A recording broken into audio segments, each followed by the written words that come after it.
अस्सलाम वालेकुम दोस्तों, क्या हाल है जी। मैं भी बिल्कुल ठीक हूँ। अल्लाह पाक आपको सलामत रखे, शादो आबाद रहें।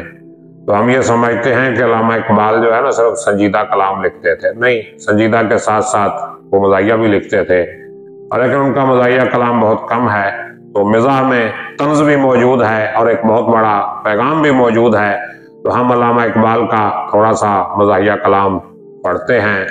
इकबाल फरमाते हैं, हाथों से अपने दामन दुनिया निकल गया, रुखसत हुआ दिलों से ख्याल माद भी मियाद आखरत। हाथों से अपने दामन दुनिया निकल गया, यानी मुसलमानों की इस वक्त कैफियत ये है कि उनके हाथों से दुनिया का दामन निकल चुका है। अब दुनियादारी से वो बाहर हो चुके हैं, दुनिया का दामन उनके हाथ से छूट चुका है। हाथों से अपने दामन दुनिया निकल गया, रुखसत हुआ दिलों से ख्याल मियाद भी, और आखिरत का ख्याल भी दिलों से निकल गया। यानी अब मुसलमान को न दुनिया की परवाह है न आखिरत की परवाह है। और कानून वक्फ के लिए लड़ते थे शेख जी। कानून वक्फ, ये अंग्रेजों ने कानून बनाया था जिसमें आप वक्फ कर सकते हैं अपनी जायदाद को किसी मकसद के लिए। तो उसके लिए शेख जी जो हैं वो लड़ रहे हैं, मौलवी साहब उसके लिए लड़ रहे हैं। उनसे सवाल कीजिए, पूछो तो वक्फ के लिए है जायदाद भी, उनसे पूछिए भाई वक्फ करने के लिए जायदाद है आपके पास? बात समझ में आ रही है ना? जायदाद ही नहीं तो फिर क्यों लड़ रहे हो उस कानून पे? अगर वक्फ के हवाले से अंग्रेजों ने कोई कानून पास किया भी है तो उसके खिलाफ लड़ने की क्या जरूरत है? आपके पास तो कोई जायदाद ही नहीं। मतलब ये कि मुसलमानों के पास अब दौलत और दुनियावी जायदाद, इज्जत, शोहरत ये नहीं रही, और अंग्रेज जो है उनसे सब कुछ छीन चुके हैं। तो अगला किताब मुलाहिजा फरमाइए, 3 अशार पे मुश्तमिल ये किताब है, और ये आशिक, पक्के आशिक की बात हो रही है कि एक मिस्र का आशिक जो है मायूस होके कहता है कि मैंने खुदकुशी करनी है। तो मिस्र आगे से कहती है कि तेरे पास तो कुछ है ही नहीं, खुदकुशी के लिए जहर कहां से लाएगा?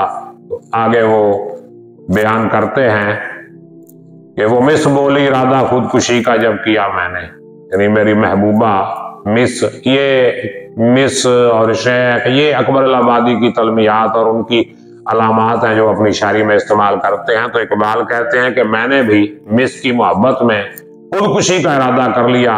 वो मिस्र बोली, इरादा खुदकुशी का जब किया मैंने, मुहज़्ज़ब है तो आशिक कदम बाहर न रख धर से, कदम बाहर न धर हद से। मुहज़्ज़ब है तो आशिक, आशिक तू मुहज़्ज़ब है तो क्या कर, कदम बाहर न धर हद से, तू हद से बाहर कदम न रख। तू खुदकुशी तो फिर आखिरी हद है ना, आखिरी काम है, तो ये काम नहीं करना यार। तू मुहज़्ज़ब है, तहजीब याफ्ता आशिक है, तू कौन सा कोई बद तहजीब आशिक है, पढ़ा लिखा आशिक है। हद से कदम जो है बाहर ना रख, न जुर्रत है न खंजर है तो कसदे खुदकुशी कैसा। तेरे पास हिम्मत भी नहीं, तेरे पास खंजर भी नहीं, तो खुदकुशी का इरादा कैसा है? न जुर्रत है, जुर्रत भी तेरे पास नहीं है, खंजर भी नहीं है तेरे पास, तो कसदे खुदकुशी कैसा। तो खुदकुशी का इरादा तो कैसे करके बैठा है, किस मुंह से खुदकुशी करने का प्रोग्राम बना के बैठा है? ये माना दर्द नाकामी गया तेरा गुजर हद से, ये मैंने मान लिया कि जो नाकामी का तुझे दर्द है वो सारी हदें क्रॉस कर चुका है, वो हदों से दूर जा चुका है, लेकिन खुदकुशी नहीं करनी, तेरे पास तो खंजर ही नहीं है, उसके वसाइल ही नहीं है। तो आगे इकबाल कहते हैं, कहा मैंने क्या जाने जहां कुछ नकद दिलवा दो, नकद कुछ पैसे दिलवाओ मुझे।